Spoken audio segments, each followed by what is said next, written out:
السلام عليكم ورحمة الله وبركاته. اهلا بيكم في مطبخ ست الكل. هنعمل مع بعض النهاردة الرز بلبن بمقادير مظبوطة وطعم مفيش احلى من كده، وهنطلعه بالوش الجميل ده، وشه مكرمش كده زي ما بنجيبوه من المحلات واحلى كمان. وتعالوا نشوف طريقتنا. معانا هنا 3 كوبايات رز مغسولين ومصفين كويس جدا. هننزل عليهم بمية لغاية ما نغطيهم بالمية. هو الاول هنسويه في المية لحد ما يستوي كويس جدا كده. خلاص المية بدأت تقل، نحس ان هو هيشرب المية، هنغطيه ونطفي عليه وهنسيبه يستوي مع المية مع نفسه. بعد ما غطيته وسبته مع المية نص ساعة وطفيت عليه، هنشغل عليه النار تاني. هننزل بقى باللبن بتاعنا. انا معايا هنا 3 كوبايات رز، حطلهم مستخدمة ليهم 5 كيلو ونص لبن.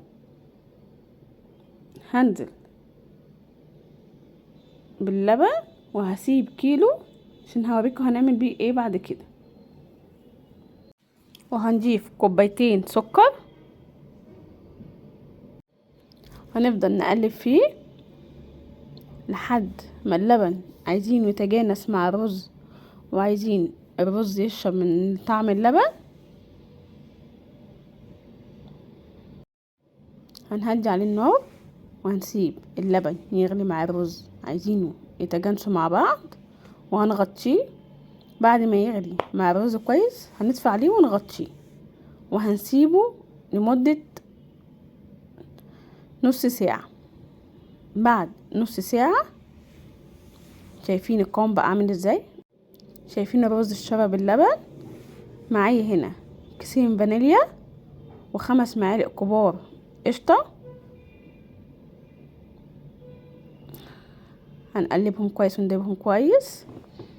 تعالوا بقى نجهز مع بعض هنا النشا بتاعتنا والخليط ده.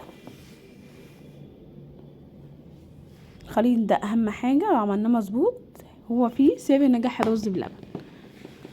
معانا هنا كيلو اللبن اللي انا قلت هنشيله من 5 كيلو ونص لبن.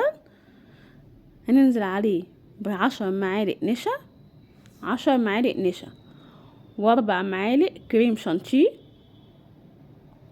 10 معالق نشا كبار و4 معالق كريم شانتيه وربع كوباية سكر. هنضربهم كويس جدا في الخلاط. بعد ما ضربناهم يطلعوا بالشكل ده كده، احنا جهزناهم معانا. تعالوا نشوف الرز بتاعنا. الرز بسم الله ما شاء الله شرب من اللبن كويس.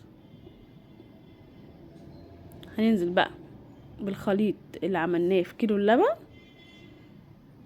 هنفضل بقى نقلب. اهم حاجة تكون النار هادية جدا، خلي النار على اهدى حاجة وهنستمر بالتقليب. نفضل نقلب فيه لحد النشا تستوي ويتماسك ويوصل للقوام اللي احنا عايزينه. شايفين بقى عامل ازاي؟ اهم حاجة النشا تستوي فيه والكريمة. بسم الله ما شاء الله. هنقدمه بقى في الاطباق الكوبايات بتاعتنا زي ما احنا شايفين. اهم حاجة واحنا بنغرفه نستمر بالتقليب ونقلب طول ما احنا بناخد منه، نقلب كويس. خلص بقى الاطباق كلها عشان ما اطولش عليكم واوريكم طلع كميه قد ايه. طبعا اللي عايز يعمل كميه اقل يقسم المقادير دي على 2، يعمل نص المقادير بالظبط وهيطلع معاه مظبوط وناجح ان شاء الله. بسم الله ما شاء الله. دي الكميه اللي طلعت معايا كلها، دول حوالي 36 طبق.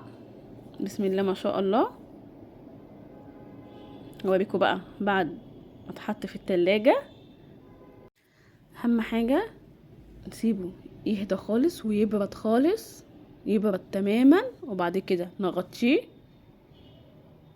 طبعا الكوبايات الجاهزه دي هتتغطى، وطبعا الاطباق دي برضه هنحطها ونغطيها بغطا محكم عشان يطلع لنا بالوش اللي احنا شايفينه ده. اهم حاجه يكون هدي وبرد تماما، ما نغطيهوش وهو سخن ابدا، عشان يطلع لنا الوش الجميل ده والشكل الجميل ده. نسيبه يهدى خالص ويبرد تماما ونغطيه، وبعد كده نحطه في التلاجة.